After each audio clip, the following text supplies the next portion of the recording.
김 기자, 네. 누가 그렇게 친분을 강조해요? 네, 저희 사진 띄워주실까요? 바로 이 사람입니다. 주호영 네. 전 원내대표군요. 이번에 당대표에 도전하는 주호영 전 국민의힘 원내대표인데요. 네, 이 주 전 원내대표 어제 국민의힘 전현직 의원들이 모인 자리에서 이렇게 얘기를 했습니다. 같이 들어보고 오시죠. 내가 개인적으로 윤석열 전 총장과 이런 인연이 있다, 저런 인연이 있다고 이야기하는 것 자체가 조금 머쓱하기는 합니다만은 사실은 윤석열 전 총장이 대구지검에 3차례 근무했습니다. 그동안 저는 대구검찰에 3차례 근무했습니다. 그동안 저는 쭉 대구에 있었고 그런 인연으로 자주 만났습니다. 관사가 또 제 지역 안에 있었습니다. 뿐만 아니라 서울에 사는 집도 같은 아파트여서 자주 만났고 심지어 KTX를 같이 타고 내려가다가 동대구역에서 검찰까지 제가 태워서 출근한 적도 몇 차례 있습니다. 서로 뜻을 같이 하고 있고 제가 당대표가 되면 최단 시간에 만나고 최단 시간에 입당시키도록 하겠습니다. 윤석열 총장이 언제까지 들어올 것이냐, 저는 빨리 들어올 거라고 봅니다. 제 당대표 되면 바로 데리고 오겠습니다. 뭐 데드라인 물을 거 별로 없을 것 같아요. 네, 지금 들어보시면 윤 전 총장이 대구에 있을 때 그 관사, 살던 관사도 내 지역구였었고 네. 심지어 서울에서도 나랑 같은 아파트에 살았었다라고 네. 얘기를 하면서 이웃사촌이었다는 걸 갑자기 강조하고 나섰습니다. 근데 저는 처음에 얘기할 때 당연히 김종인 전 위원장일 줄 알았는데 상당히 의외네요. 네, 물론 김종인 전 위원장도 빠질 수가 그래요? 없습니다. 김종인 전 위원장, 윤석열 전 총장에 대해서 이렇게 얘기를 했었는데요. 잠깐 들어보고 올까요? 별의 순간을 포착한 것 같다고 내가 얘기를 했어요. 포착을 했으니까 이제 준비를 하면은 진짜 별을 따는 거지. 어떻게 쳐시느냐에 달려있겠지, 지금서부터. 이제 저런 사람이 하나 나타나면은 내가 아주 속된 말로 파리가 많이 모이게 돼 있어요.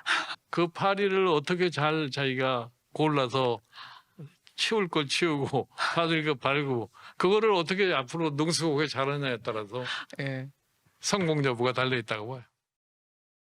네, 지금 들어보시면 사실 김종인 전 위원장 좀 평가에 박한 편인데도 불구하고 이 윤석열 전 총장한테 별의 순간을 잡았다라고 좀 후하게 얘기를 했습니다. 그랬었죠. 그러니까 러브콜을 보낸 거다라고 저희는 계속 평가를 하고 있었었는데 하지만 아직까지도 이 윤 전 총장, 김종인 전 위원장한테 화답을 하지 않고 있는 상태입니다. 하지만 좀 가능성이 열려 있다고 얘기를 할 수가 있는 게 이 앞서서 얘기했던 윤석열 전 총장이 현재 살고 있고 또 주호영 전 원내대표가 예전에 살았었다는 이 아파트, 네. 이 아파트에 김종인 전 위원장의 딸 내외가 현재 살고 있습니다. 김종인 위원장도 아니고 김종인 위원장 딸 내외가 살고 있어요? 네, 딸 내외가 살고 있습니다. 네, 그렇기 때문에 이 김종인 전 위원장 아니면 뭐 윤석열 전 총장이 서로 연락을 하려고 마음만 먹으면 네. 얼마든지 이 딸 내외의 집을 핑계로 혹은 뭐 중간 지점으로 해서 외부의 눈을 피해서 만날 수도 있다는 얘기입니다. 근데 뭐 이 주호영 전 원내대표 그리고 뭐 김종인 전 위원장 말고도 또 숟가락을 얹는 사람이 있습니다. 바로 정진석 의원입니다. 정진석 의원은 왜 윤석열 전 총장과 같은 공주 출신이잖아요.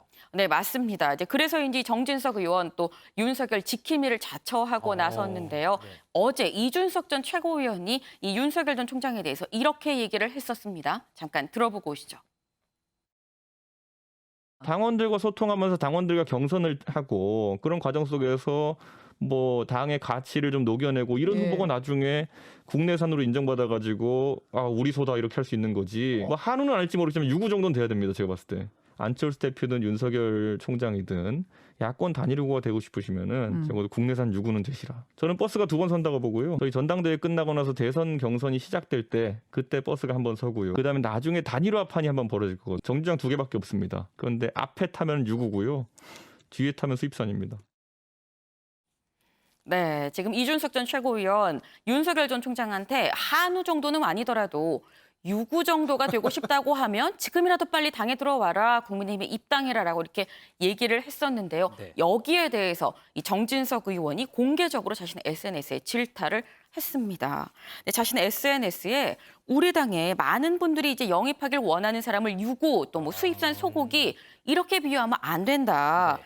외부의 훌륭한 이 지도자들이 국민의힘으로 합류하는데 주저하지 않도록 당내 여건을 마련하는 게 우리가 해야 할 역할이다라고 얘기를 한 건데요. 다시 말해서 이 윤 전 총장 비하하지 마라고 얘기를 한 겁니다.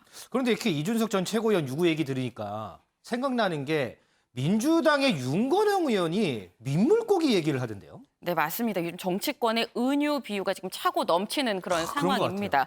네, 민주당 윤건영 의원의 발언도 같이 한번 들어보고 오시죠. 본인은 가만히 있는 것 같은데 언론에서 그렇게 막 들었다 놨다 하는 것 같고요. 제가 여러 차례 언론 인터뷰에서 말씀드렸는데 강에서 노는 민물고기가 바다에 나오면 힘을 못 씁니다. 그래서 그냥 검찰총장으로서 남으시는 게 제일 좋은 거 아닌가 싶어요. 네, 지금 들어보시면 윤건영 의원은 윤 전 총장은 민물고기라 바다에 나오면 힘을 못 쓴다. 다시 말해서 본선 경쟁력은 없다라고 얘기했습니다. 저마다 지금 다 친분 강조하는데 정작 윤 전 총장은 어떻게 생각할지 저는 그 부분이 가장 궁금합니다. 네. 김 기자 수고했습니다.